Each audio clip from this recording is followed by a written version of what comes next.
నమస్తే, నేను Maruthi Ram. One voice న్యూస్కు స్వాగతం. రాజన్న సిరిసిల్ల జిల్లా తంగళ్లపల్లి మండలం నేరేళ్ల గ్రామంలో కాంగ్రెస్ పార్టీ సిరిసిల్ల నియోజకవర్గ ఇన్ఛార్జ్ కేకే మహేందర్ రెడ్డి సమక్షంలో కాంగ్రెస్ పార్టీలో నేరేళ్ల గ్రామ సర్పంచ్ మంజుల మల్లేశం దంపతులు చేరారు. వీరితో పాటు గ్రామంలో వివిధ సంఘాల నుండి పలువురు గ్రామస్తులు కాంగ్రెస్ పార్టీలో చేరారు. అనంతరం కేకే మహేందర్ రెడ్డి వారికి కండువా కప్పి పార్టీలోకి ఆహ్వానించారు. పార్టీపై నమ్మకం ఉంచి వచ్చినందుకు వారికి కృతజ్ఞతలు తెలిపారు. అనంతరం మహిళా భవనం కావాలని కేకేను గ్రామ మహిళలు కోరారు. తప్పకుండా వచ్చేలా చూస్తామని కేకే మహేందర్ రెడ్డి హామీ ఇచ్చారు. ఈ కార్యక్రమంలో జడ్పీటీసీ పూర్మని మంజుల లింగారెడ్డి, మండలాధ్యక్షులు జలగం ప్రవీణ్, కాంగ్రెస్ సీనియర్ నాయకురాలు వైద్య శివప్రసాద్, మండల ఉపాధ్యక్షులు గుగ్గిళ్ల శ్రీకాంత్ గౌడ్, కిసాన్ సెల్ అధ్యక్షులు పొన్నాల పరశురాం, ఎంపీటీసీ బైరినేని రాము, జిల్లా యూత్ ప్రధాన కార్యదర్శి మునిగేల రాజు, కాంగ్రెస్ పార్టీ మానవ హక్కుల జిల్లా అధ్యక్షులు గుగ్గిళ్ల భరత్ గౌడ్, ఆరేపల్లి బాలు తదితరులు పాల్గొన్నారు.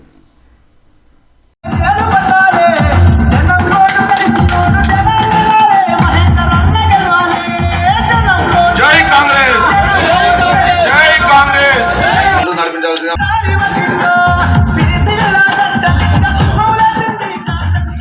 బాబు సార్ నాంపురం దుర్గయ్య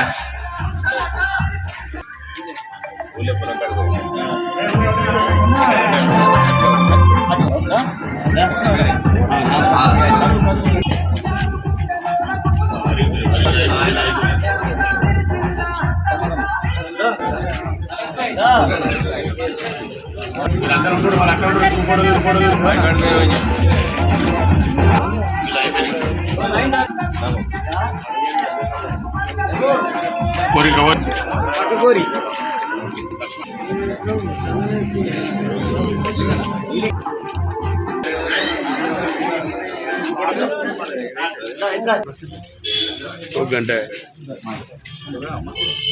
అలాగే జిల్లాలో గ్రామం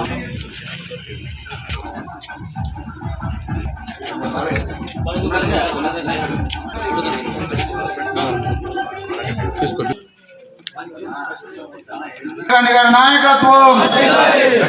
కాబట్టి నాకు తెలిసింది ఈ ప్రాంతానికి అసెంబ్లీ ఎన్నికలు వచ్చినప్పుడు నేరెళ్ల నియోజకవర్గం ఒకటి ఉందని చెప్పి ఆ ఎలక్షన్ల రోజులలో మాత్రమే వినబడేది. తర్వాత మీరు చెప్పినా చెప్పకున్నా ఇలా నేరెళ్ల అంటే తెలుగు రాష్ట్రాలంతటినే కాకుండా యావత్ భారతదేశంలో తెలిసిపోయింది. దానికి కారకులు ఎవరయ్యా అంటే ఇసుక దొంగలు. ఆ ఇసుక లాగిళ్ల కింద పడి అనేక మంది దళిత బడుగు బలహీన వర్గాల పిల్లలు, యువకులు, అనేక మంది పెద్దలు వివిధ రూపాల్లో కొందరు ప్రాణాలు కూడగొట్టుకున్నారు, కొందరు వికలాంగులైనరు. ప్రాణాలు కూడగొట్టుకున్న సందర్భంలో ఇక్కడ ఉన్న యువత ఆవేశానికి లోలై లారీలను తగలబడితే ఇక్కడ పరిపాలిస్తున్న ప్రభుత్వానికి అప్పుడు లారీలే ఎక్కువ అనిపించినాయి తప్ప ఇక్కడ పోయిన ప్రాణాలు ఎక్కువ అనిపించాలి. అందులో నిరసనలో పాల్గొన్న యువకుల పైన ఏ విధమైన దాడి చేసిండ్రు, సభ్య సమాజం సిగ్గుతో తలవంచుకునే మాదిరిగా ఏ విధంగా ఇక్కడ పోలీసు యంత్రాంగం ప్రవర్తించింది, దానికి ఏ విధంగా ప్రభుత్వంలో ఉన్న పెద్దలు సహకరించారనేది కూడా మీ అందరికి కళ్ళకు కట్టుకట్టినట్టే ఒకటిది వాళ్ళ. కానీ ఇవ్వడం కూడా నూరు మెరిపే పరిస్థితులు లేవు. ఎందుకంటే ఇక్కడ నడుస్తున్నదంతా కూడా ఒక నియంతృత్వ నిరంకుశ పరిపాలన కొనసాగింది. ఆ పరిపాలనలో మనం అందరం కూడా మౌనంగా చూసినమే తప్ప బాధితులకు అండగా నిలబడడానికి ఏ ఒక్కరం కూడా ఆలోచించాలి ఆ రోజు పరిస్థితులు. ఎందుకంటే నా అనే స్వార్థం మనలో ఎక్కువ ఉంది. మేము దానిపైన అనేక ఉద్యమాలు చేసినప్పుడు కూడా మొన్న కేటీఆర్ గారు అసెంబ్లీలో మాట్లాడుతూ ఉంటారు. ఇలా మీరు దాన్ని గొప్ప అనుకుంటున్నారో మరి తప్పనుకుంటున్నారో నాకు తెలియదు, కానీ నేరెళ్లలో నాకు ఎక్కువ ఓట్లు వచ్చినాయి కాబట్టి నేరెళ్ల ప్రజలు నేను చేసిన దానికి ఓటేసినని చెప్పిండి. అలా అది గొప్పనా తప్ప మీరే ఆలోచించుకోవాలి. ఆ సంఘటనను మీరు ఖండిస్తున్నారా సమర్థిస్తున్నారా అనేది మీరు ఆత్మవిమర్శించాలి చేసుకోవాలి. నిజంగానే మీరు దాన్ని సమర్థించకపోయినట్టయితే వచ్చే లోక్సభ ఎన్నికల్లో ఆ టీఆర్ఎస్ పార్టీకి ఒక్క ఓటు కూడా పడకుండా చూడాల్సిన బాధ్యత మీ పైన ఉందని చెప్పి నేను తెలియజేస్తున్నాను. ఇవాళ నిజంగా కూడా మళ్ళీ వాళ్ళ కోట్లు వేసినట్టయితే ఆ సంఘటన మనం సమర్థించుకున్నట్టయితే వాళ్ళు ఇచ్చే డబ్బులకో మందుకో మళ్ళీ మనం అమ్ముడు పోయినట్టయితే అని చెప్పి భావించాల్సిన పరిస్థితులు ఏర్పడుతున్నాయి. ఈ సమాజంలో ప్రజాస్వామిక హక్కులు, పౌర హక్కులు ఇవన్నీ కూడా సులక్షణంగా ఉండాలంటే ఇలా ప్రజలు స్వేచ్ఛ స్వాతంత్రాలతో బతకాలంటే దళిత బడుగు బలహీన వర్గాలు గిరిజనులు అందరూ కూడా స్వేచ్ఛ స్వాతంత్రాలతో ప్రజాస్వామిక హక్కులను పౌర హక్కులను గాలి పీల్స్తూ బతకాలంటే కాంగ్రెస్ పార్టీ ఒకటే ఇవాళ శరణ్యం ఇదే ఈ దేశంలో కానీ ఈ రాష్ట్రంలో కానీ ఇవాళ ఈ రాష్ట్రంలో దేశంలో ఎక్కడ ఎవరికి అండగా నిలబడ్డా అభయాస్తం ఇచ్చింది కాంగ్రెస్ పార్టీ. ఇవాళ అగ్రికల్చర్ ల్యాండ్ సీలింగ్ తీసుకొచ్చి ఇవాళ పేదవారికి భూములు పంచింది కాంగ్రెస్ పార్టీ.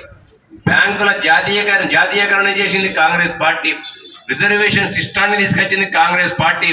ఎంతెందుకు ఇవాళ మనం రోజు ఎండాకాలంలో కానీ ఇతర కాలంలో కానీ పనికి ఆహార పథకం చేస్తుంది కూడా కాంగ్రెస్ పార్టీ ఉండేవే. ఎందుకంటే ఈ దేశంలోని ఈ రాష్ట్రంలోని ఏ ఒక్క నిరుపేద కూడా ఆకలితో అలమటించద్దని చెప్పి ఇలా పనికి ఆహార పథకాన్ని తీసుకొచ్చిన ఘనత కాంగ్రెస్ పార్టీ.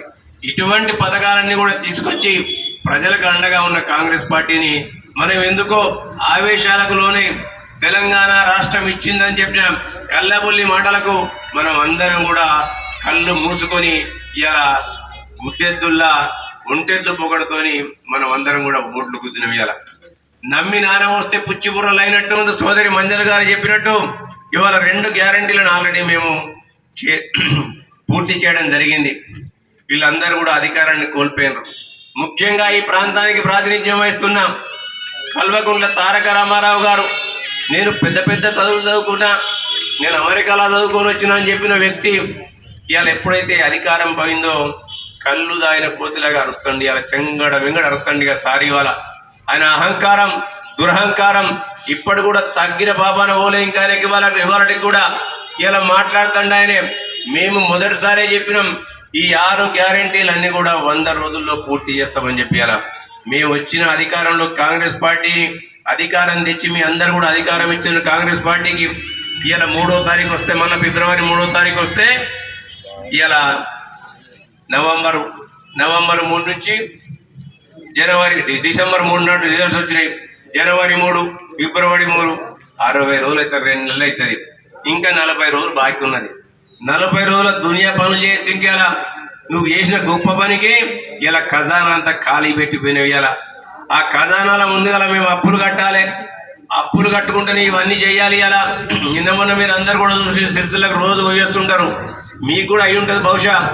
ఎక్కడ కూడా ప్రభుత్వ పాఠశాలకు కానీ ప్రభుత్వంలోని ఆఫీసులకు కానీ కరెంటు బిల్లులు కూడా కట్టేది సల్లాసలు వీళ్ళంతా కూడా. ఇవాళ ఆ కరెంటు బిల్లులు కట్టకుంటే ఇవాళ ఒక్కటికి ఇవాళ అంచెలంచెలుగా అన్ని హామీలను నెరవేర్చే బాధ్యత మేము తీసుకుంటాం. ఇవాళ కాంగ్రెస్ పార్టీ మాట ఇచ్చిందంటే వెనక్కిపోయే ప్రభుత్వం కాదు. ఇవాళ కేటీఆర్ గారు, హరీష్ రావు గారు అందరూ కూడా అరుస్తుండ్రు. ఇవాళ మేము మీ పక్షాన్ని నిలబడతామని చెప్పి 39 మంది ఎమ్మెల్యేలు ఉన్నాం, మేము మీ పక్షాన గొంతుగా మాట్లాడతామని చెప్పి.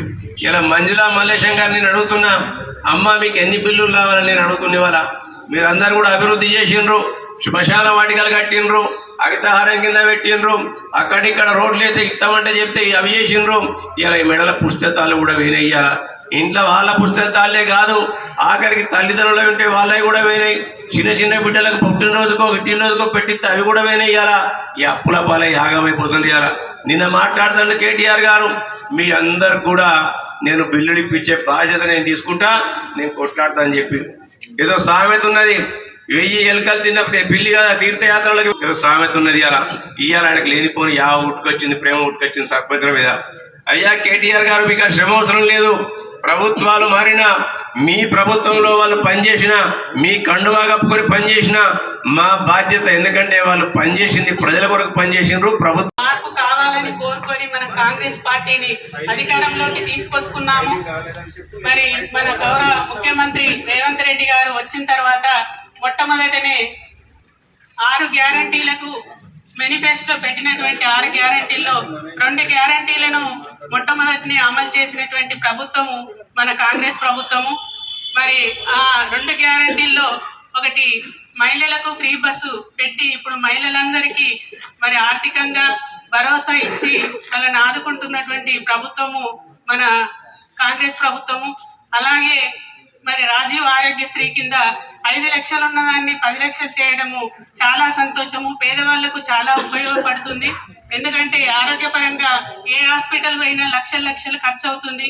మరి అలాంటి లక్షలను మరి తెచ్చుకునే పరిస్థితుల్లో చాలామంది మరి ఉండరు. కాబట్టి మన కాంగ్రెస్ ప్రభుత్వం తీసుకున్నటువంటి నిర్ణయం చాలా గొప్ప విషయము.